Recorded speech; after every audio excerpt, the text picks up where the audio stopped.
This week, we are on the topic of supply chain health checks and more specifically, warehousing health checks. And we've got one of our warehousing experts from Logistics Bureau here to talk to us today. So let's get right into it.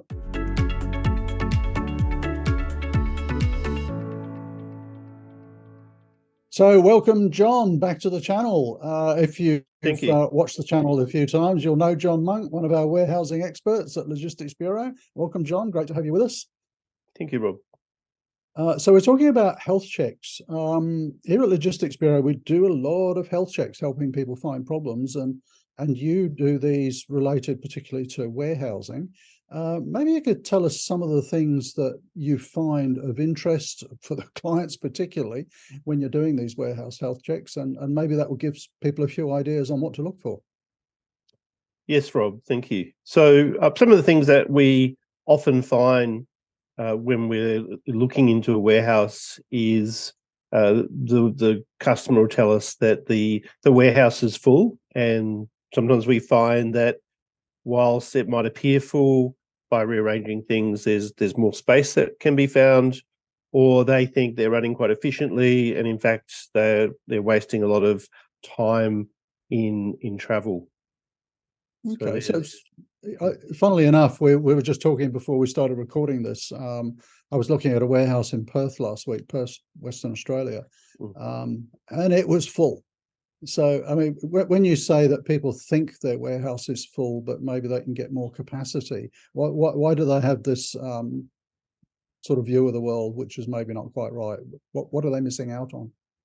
Well, look, I'm not saying they're not full in terms of their current situation. Usually what they're referring to as full is every location or is either occupied, or they've got product in the aisles, so they've got congestion. But when you start to look at it sort of in more detail, what you see is that they might be utilizing the locations, but within the location there's a lot of free space. So maybe by adjusting the location size, we can add more locations, and then all of a sudden we might get 20 to 30% more locations. As well, we're applying very much a lens of how we would design a warehouse, and often we've got customers that they own the site and they don't particularly want to move to a new warehouse, and the challenge there is how do we get more space, or how do we get more capacity with the or better utilization of the space that they've got. And one of our clients, basically we changed it from a standard aisle to a narrow aisle solution, and with that we got over 30% more capacity within the existing space. So yeah, it all depends, I suppose, in terms of how well they're utilizing the current space to see how much more we can get. I remember that one on the aisle width. So that was interesting. And it was. You recommended there that they put articulated forklifts, sort of bendy That's forklifts. Right. I mean, if you never see one, it's like the bendy bus, but it's a forklift. That's right. I mean, that's always the challenge is as you start to go narrow aisle, you've got to use different mobile equipment. And, it does range from articulated forklifts, which I'd say are narrow aisle, right through to turret trucks, which you get to, very narrow aisle solutions, say 1.6 meter type aisle widths. So just going back to this warehouse that I was looking at in Perth last week, and related to capacity, a lot of people tend to think, oh, we'll put a mezzanine floor in. This one, they didn't have they weren't utilizing the height of the warehouse for storage. It was all low-level shelving, and at first glance, you'd think, oh, we could put a mezzanine in here and get significantly more capacity. But what are the pros and cons with that? It probably slows things down a lot, doesn't it? Well, as certainly you've got people working at another level, and that might have environmental aspects as well as obviously they've got to maybe got some stairs. Usually you can have a chute or some sort of elevator for the product that they're passing to and from. But yeah, it can be an expensive solution.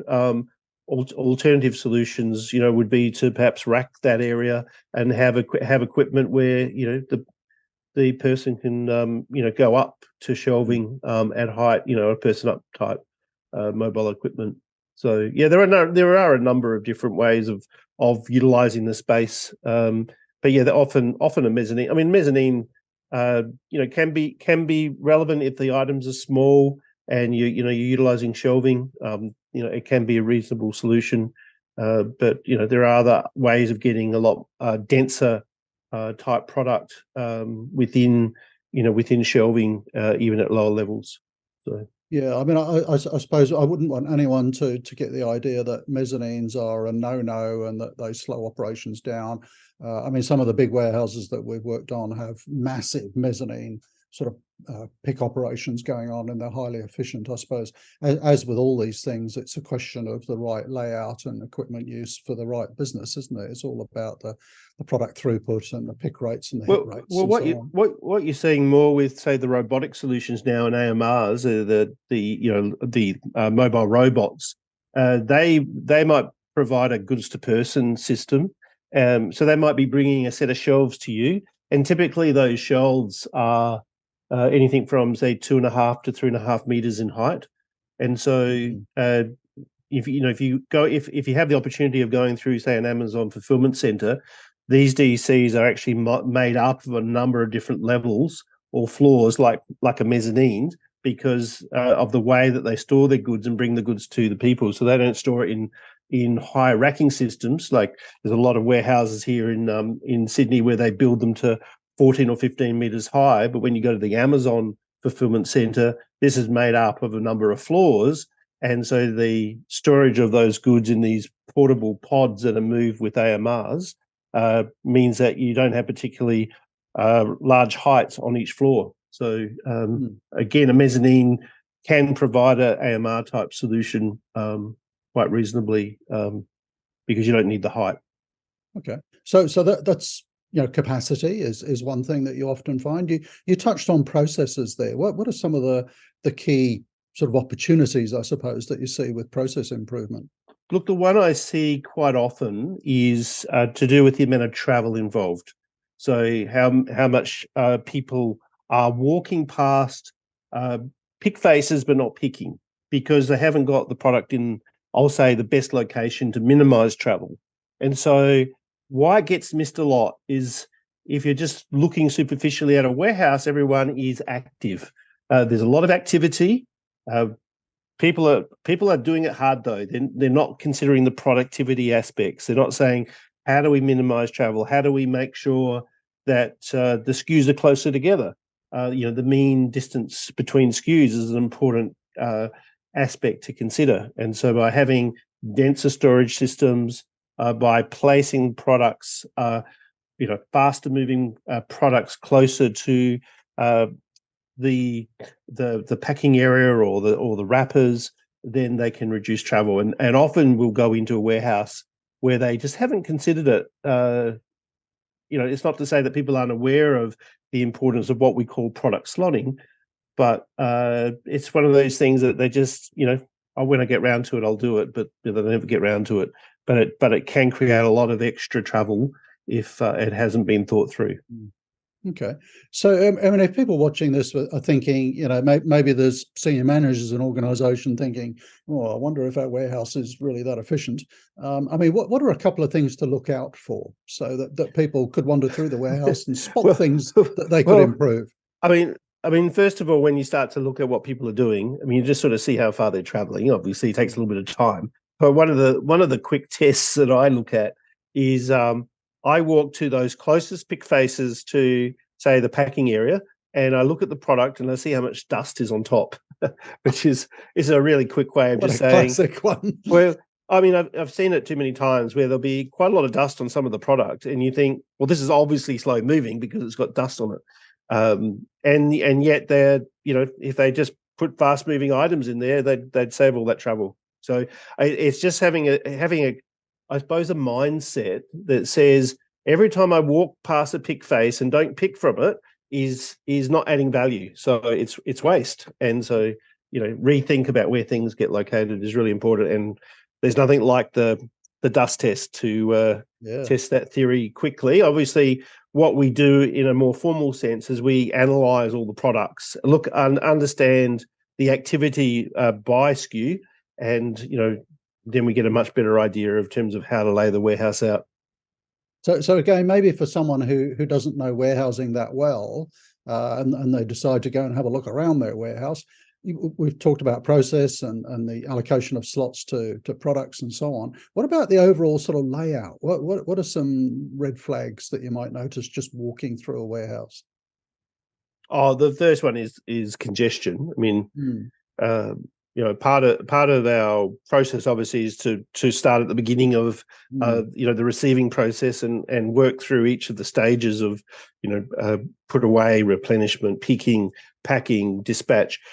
If we start to see in a particular area either lack of product, we've got pickers that haven't got anything to pick because it hasn't been replenished. There was one health audit I was doing recently where the bottleneck, if you like, of the process was actually receiving. They couldn't put it away, and as a result of not being able to put it away, it was accumulating and it was causing congestion. They were unloading containers. They were having to travel further to put things down to go back and take things out of container. It's really around work organisation at a quite a micro level that you need to start to consider, so that you minimise the amount of travel for those activities. But where there's a part of that process which is congested is usually where we start to focus in on.